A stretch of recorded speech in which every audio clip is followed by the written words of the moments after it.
بلال تجھ پر نثار جاؤں کہ خود نبی نے تجھے خریدا، بلال تجھ پر نثار جاؤں کہ خود نبی نے تجھے خریدا، نصیب ہو تو نصیب ایسا، غلام ہو تو غلام ایسا۔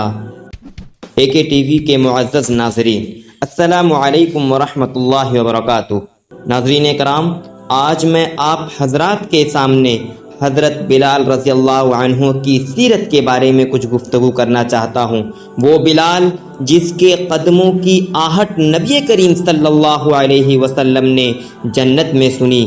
آپ کا پیدائشی نام بلال، کنیت ابو عبداللہ تھی، والدہ کا نام رباح اور والدہ کا نام حمامہ تھا۔ آپ حبشی نژاد غلام تھے اور آپ کی پیدائش مکہ ہی میں ہوئی، بنی جمح کے غلام تھے۔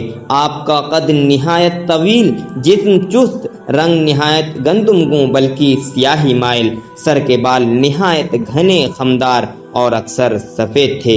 حضرت بلال رضی اللہ تعالی عنہ نے اس وقت اسلام قبول کیا جب صرف 7 آدمیوں کو اس کے اعلان کی توفیق ہوئی تھی، جس کی وجہ سے طرح طرح کے مظالم سے ان کے استقلال و استقامت کی آزمائش ہوئی۔ کبھی تپتی ہوئی ریت پر ننگے بدن لٹایا گیا تو کبھی جلتے ہوئے سنگریزوں اور دہکتے ہوئے انگاروں پر لٹائے گئے۔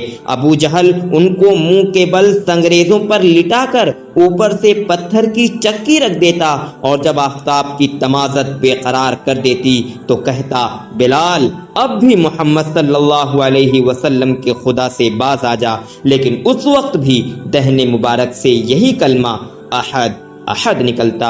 ایک دن بلال کو ایسی ہی اذیتیں دی جا رہی تھیں کہ ادھر سے رسول اکرم صلی اللہ علیہ وسلم کا گزر ہوا اور حضرت بلال کی قسمت کا ستارہ چمک گیا۔ آپ سیدنا بلال رضی اللہ تعالی عنہ پر یہ ظلم برداشت نہ کر سکے، لہذا ابو بکر رضی اللہ عنہ سے کہا کہ وہ بلال کو اس مصیبت سے نجات دلائیں۔ چنانچہ سیدنا ابو بکر رضی اللہ عنہ نے امیہ بن خلف کو بلال کی منہ مانگی قیمت ادا کر کے خریدا، پھر آزاد کر دیا۔ ایک روایت کے مطابق یہ قیمت 1 کلو سے زائد چاندی تھی۔ اس آزادی کے بعد پھر حضرت بلال نے نبی پاک صلی اللہ علیہ وسلم کے در کی غلامی کر لی اور اتنا اعلیٰ مقام پایا کہ اللہ کے حبیب نے کہا کہ جب میں معراج پر گیا تو میں نے بلال کے قدموں کی آہٹ جنت میں سنی۔ جب ہجرت ہوئی تو مکہ سے نبی پاک کے ساتھ مدینہ چلے گئے۔ حضرت بلال رضی اللہ تعالی عنہ تمام مشہور غزوات میں شریک تھے۔ غزوہ بدر میں انہوں نے امیہ کو تحت کیا جو اسلام کا بہت بڑا دشمن تھا اور خود ان کی ایذا رسانی میں بھی اس کا ہاتھ سب سے پیش تھا۔ اسلام کے پہلے مؤذن کا اعزاز بھی حضرت بلال کے پاس ہے۔ حضرت بلال سب سے پہلے شخص ہیں جو اذان دینے پر مامور ہوئے۔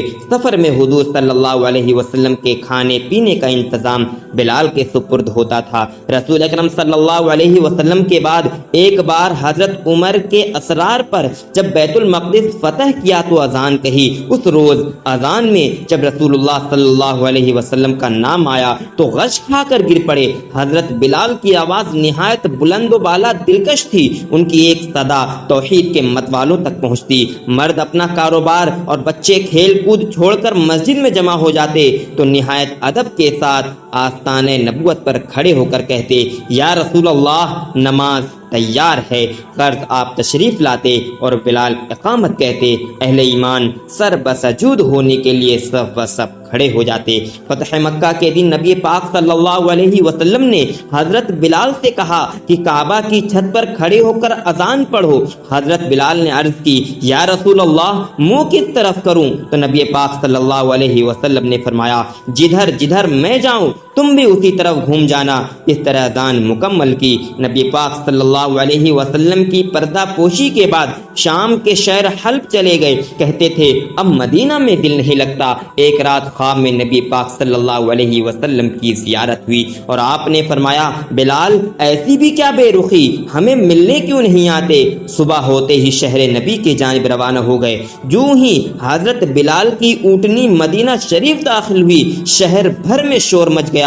مؤذن رسول آ گئے۔ آپ سیدھے قبر رسول صلی اللہ علیہ وسلم پر گئے، لپٹ کر زار و قطار روئے اور کہنے لگے، یا رسول اللہ میں آ گیا۔ نماز کا وقت ہوا تو صحابہ نے اصرار کیا کہ اذان دیں، تو آپ نے منع کر دیا۔ آخر کار حسنین کریمین کے اصرار پر راضی ہوئے اور اذان شروع کی۔ حضرت بلال نے اللہ اکبر کہا تو مدینہ شریف میں کوہرام مچ گیا۔ لوگ گلیوں میں روتے مسجد نبوی کی جانب چلنے لگے۔ جب اشہد ان محمد رسول اللہ کہا تو ممبر رسول کی جانب نگاہ کی، ممبر رسول خالی دیکھا تو غش کھا کر گر گئے۔ یہ حضرت بلال کی زندگی کی آخری اذان تھی۔ کہتے ہیں کہ جب آپ کے وصال کا وقت قریب آیا تو نئے کپڑے سلوائے اور سرما لگایا۔ لوگوں نے پوچھا آج کیا بات ہے؟ تو کہنے لگے کہ نبی پاک صلی اللہ علیہ وسلم سے ملاقات کا وقت جو آ گیا ہے۔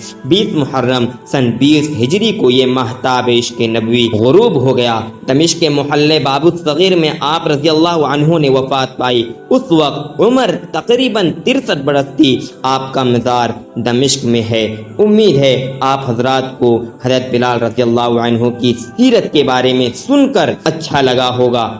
ملتے ہیں اگلی ویڈیو میں، تب تک کے لیے السلام علیکم ورحمۃ اللہ وبرکاتہ۔